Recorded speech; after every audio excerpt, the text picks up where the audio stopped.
కార్తీక పురాణం 8వ అధ్యాయం. హరినామస్మరణ మహాత్మ్యం. అజామిళోపాఖ్యానం. ఈ కార్తీక పురాణం వశిష్ఠముని చెప్పగా వింటున్న జనక మహారాజుకు సందేహం కలిగింది. మహనీయ, మీ మూలంగా కార్తీక పురాణం విని కార్తీక మాసం ఎంతటి పవిత్రమైనదో తెలుసుకున్నాను. కానీ నాకొక సందేహము, నా యందు అనుగ్రహముంచి నా సందేహమును తీర్చవలసిందిగా ప్రార్థన అన్నాడు. ఆ మాటలకు మహర్షి మందహాసం చిందిస్తూ, రాజర్షి, నీవేమీ సామాన్యుడవు కావు. నీకు వచ్చిన సందేహము శంకించదగినది కాదు. అది అవశ్యము పరిష్కరించుకోదగినదే. కనుక సందేహించక అదేమిటో వివరించవలసిందని అన్నాడు వశిష్ఠుడు.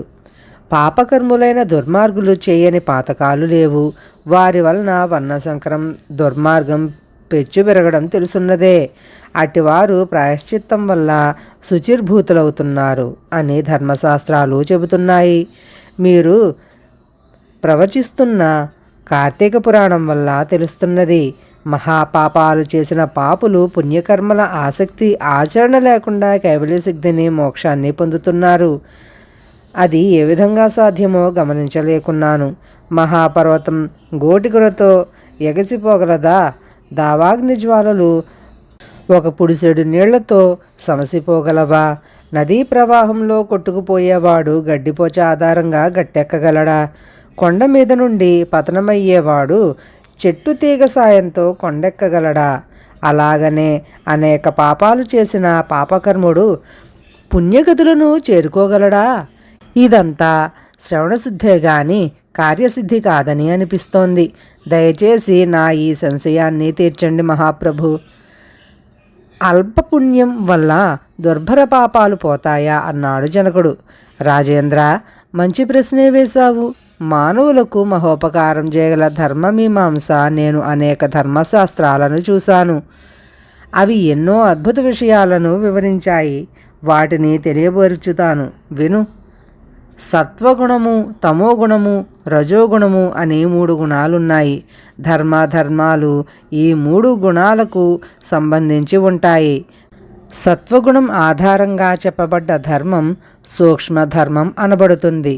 సత్యగుణ జనిత కార్యాచరణ ఫలమును పరమేశ్వరార్పితమనర్చున్నది. ఆధ్యాత్మిక ఆధిక్యత గల ధర్మం. ఇది సమస్త పాపాలను పోగొడుతుంది. సాత్విక ధర్మ ఔన్నత్యానికి నీకొక ఉదాహరణ చెబుతాను, విను.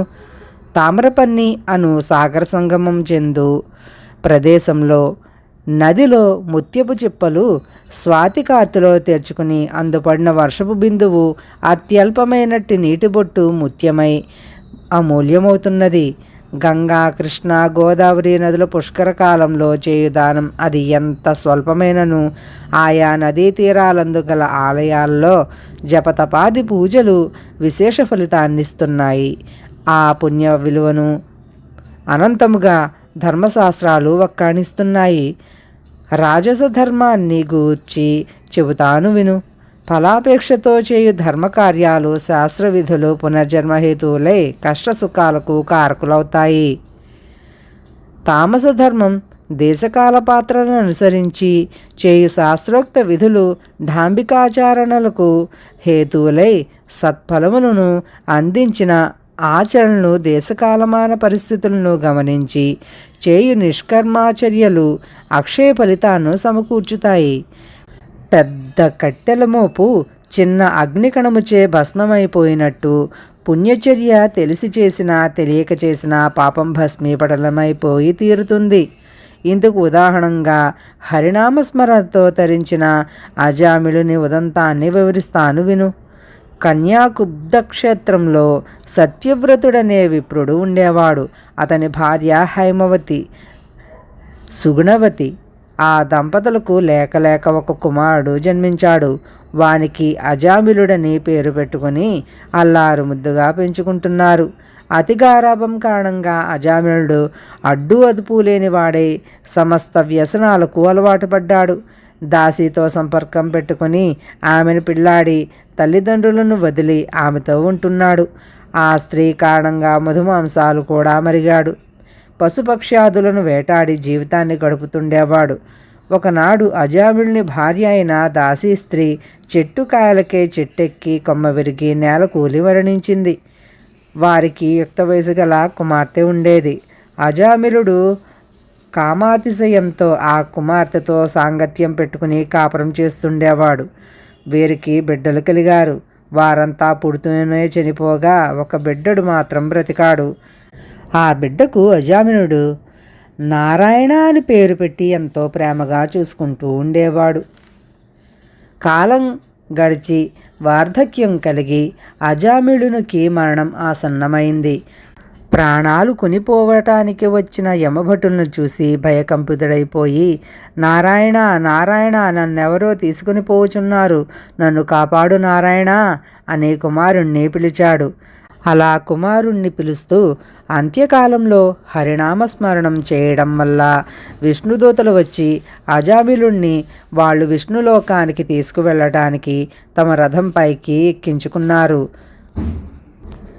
ఈ ఆకస్మిక సంఘటన జరిగినందుకు యమభటులు, అయ్యలారా, అతడు పరమ దుర్మార్గుడు, మానవుల పాపపుణ్యాలకు సూర్యచంద్రులు, అష్టదిక్కులు, ఆది దేవతలు, వాయువు, గోవులు సాక్షులు.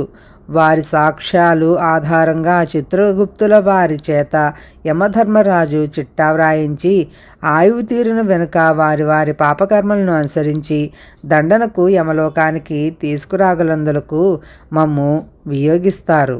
ఆ మేరకు పరమ దుర్మార్గుడుగా బ్రతికిన అజామిళుణ్ణి యమదండన నిమిత్తం మా లోకానికి తీసుకుని పోవచ్చిన యమదూతలము, మీ పాపాత్ముణ్ణి మీరెలా తీసుకువెళ్ళదలిచారో తెలియనేరుకున్నాము అన్నారు యమభటులు. అయ్యా సమవర్తి దూతలారా, విష్ణునామస్మరణ సమస్త పాపాలను పోగొట్టునని మీకు తెలియదా? మరణకాలంలో హరినామస్మరణ ఎంతటి దుర్మార్గుడినైనా విష్ణు సాయుజ్యానికి అర్హుణ్ణి చేస్తుంది. కనుక ఇతని గత పాపకృత్యములన్నీయును సమసిపోయినవి.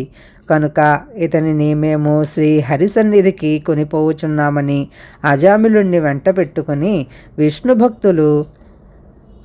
భటులు వైకుంఠానికి వెళ్ళిపోయారు. పరమ దుర్మార్గుడును, క్రూరుడును, పాతకుడును అయిన నాకు ఈ వైకుంఠవాసం లభించడం మరణకాలమున హరినామస్మరణ కారణము అని హరిని స్మరించుకుంటూ వైకుంఠం చేరుకున్నాడు అజామిళుడు. రాజా, అంత్యకాలమున హరిని స్మరించడం వలన ఎంతటి పుణ్యం కలుగగా, కార్తీక వ్రతం ఆచరించడం వల్ల ఎంతటి పుణ్యం ప్రాప్తిస్తుందో ఊహించు అన్నాడు జనకునితో వశిష్ఠుడు. అజామిళోపాఖ్యానమునందలి కార్తీక మాస మహాత్మ్య అధ్యాయం కార్తీక పురాణం 8వ రోజు పారాయణ భాగం సమాప్తం. అందరికీ నా నమస్కారాలు.